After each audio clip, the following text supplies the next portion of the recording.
If you're watching this video, you probably watched the one I just did where I talked about the cameras I use and the mounts I use and where I mount them on the bike. If you haven't watched it already, I'll try and put it right up here on the screen somewhere for you, so you can go back and watch that one first. This video is going to be about more of the editing process. I'm going to go into the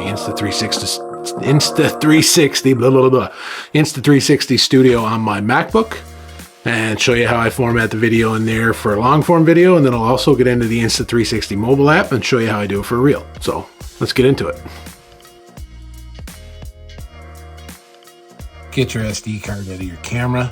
In this case, I'm using my Insta360 X41 for some footage. Get it in an adapter and get it into your laptop, MacBook, whatever you use.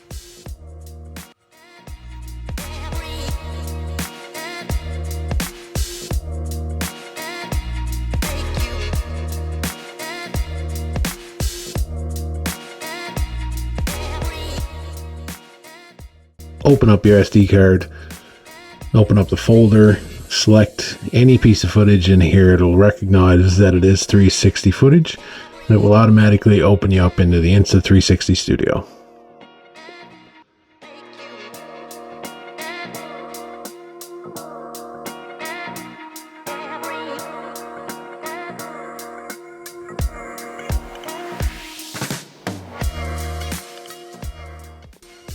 You can see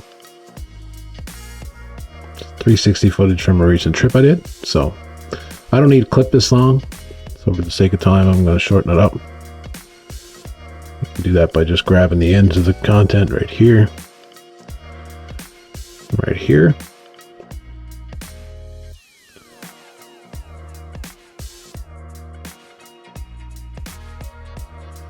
Make this clip, like, let's do 12 minutes. The ferry crossing by Lytton, BC. It's very cool. You should check it out.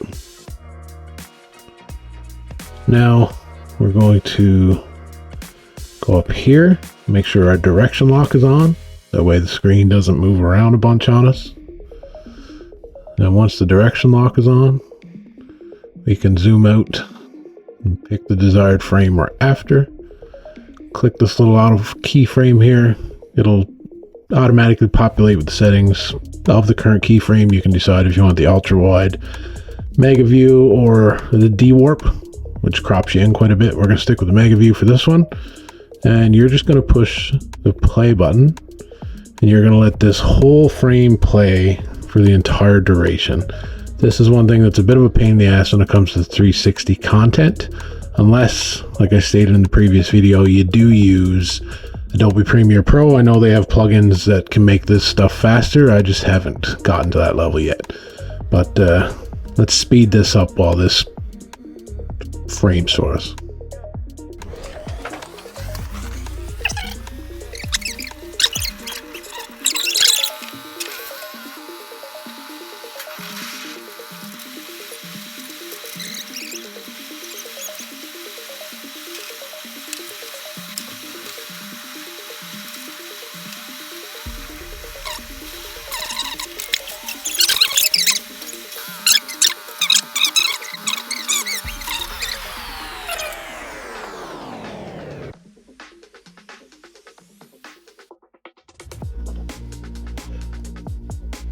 And that's it in a nutshell. It's not complicated to reframe your video using the Insta360 Studio. There's a whole ton of other features you can use on here, as you can do on the app.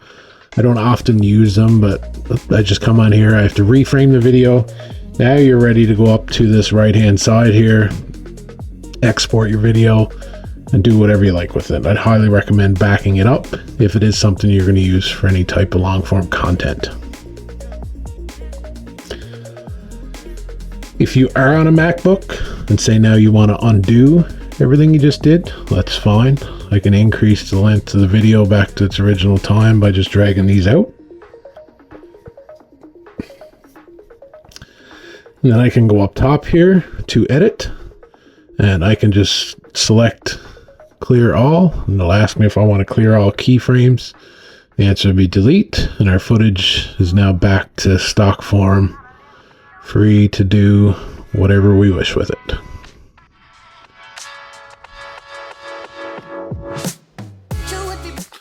I know that was a pretty quick editorial, but in a nutshell, that's how I edit my 360 content for long form use. What you're going to see in my YouTube videos coming up, and that ferry ride will be in one that you will see later this winter.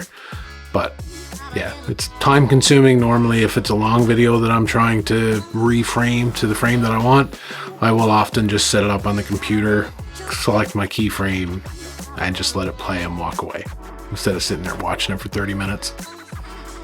But let's get into the mobile version of some 360 editing.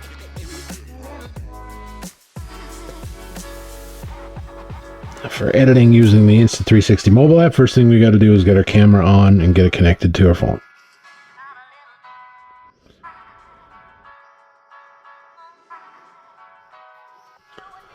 I'll take my phone, I'll open up the Insta360 app.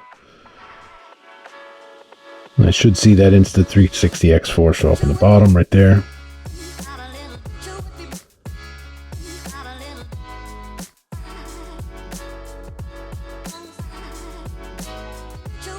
Just takes a minute to connect sometimes. There you go. It'll ask if you want to join the Wi-Fi network for the camera. Hit join.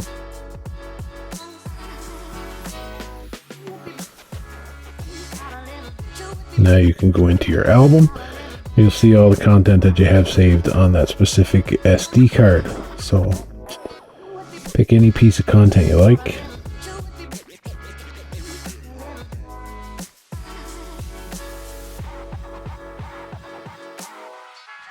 And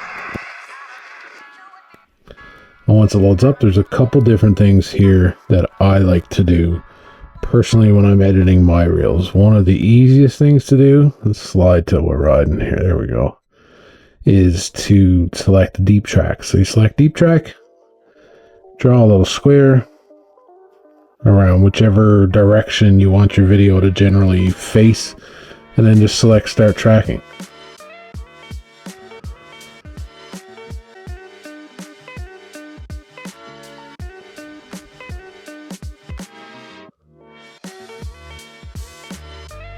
You let this play out as long as you like.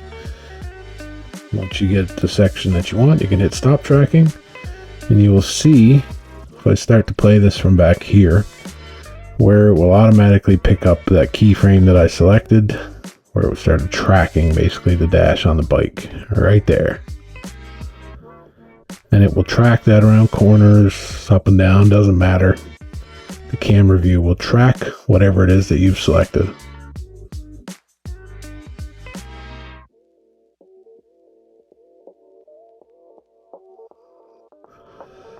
Let's go back. Let's delete that. The other option that I use quite often is the viewfinder option. This one can be a little fun. You can play around with it a bit. So you select it. That allows you to do pretty well whatever you like with the view. As soon as you tap that red button, it's going to start recording, and you have the ability to zoom it in and out however you wish. I'll often do this one. Let's stick it right here. This is a view that you guys see often enough on my Instagram. You can do that with it. You can zoom all the way back. Some really freaky views with these 360 cameras. Or you can zoom all the way in. Generally, the view you guys are used to is this one right here. Occasionally too, you probably see me in a video where I twist it off to the side. It's probably me doing something just like this with my hands.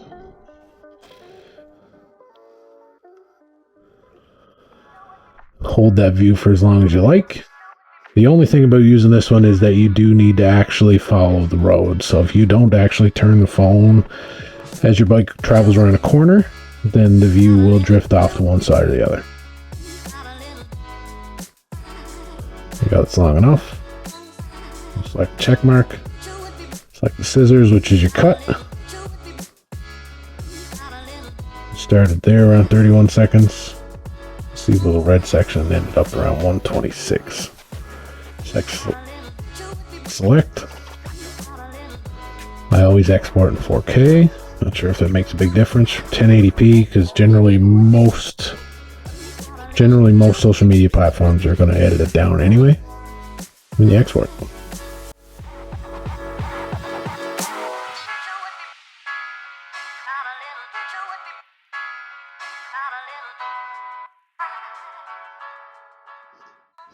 I don't need that clip in my photo album. I got enough in there.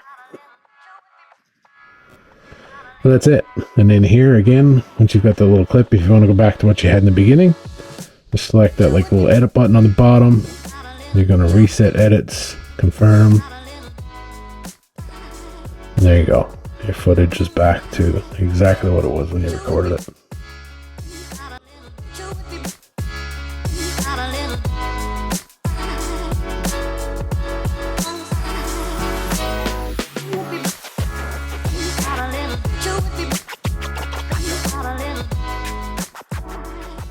That is a short form version of how I edit all my videos using either the Insta360 app or Insta360 Studio on my MacBook for long form. As always, if any of you guys have any questions, please leave them in the comments down below, and I'll be sure to get back to you. There's something I missed, there's additional information you're looking for. Probably got an answer for you. I just missed it in this quick little video, but hope this helps. If you had any questions on editing using a 360 camera, no, it's trickier than your typical just point of view action camera where it's just point and shoot, and whatever angle you get is the angle you got. That's one of the reasons why I like my 360 cameras. Thanks for watching. As always, ride safe. We'll see you on the trails.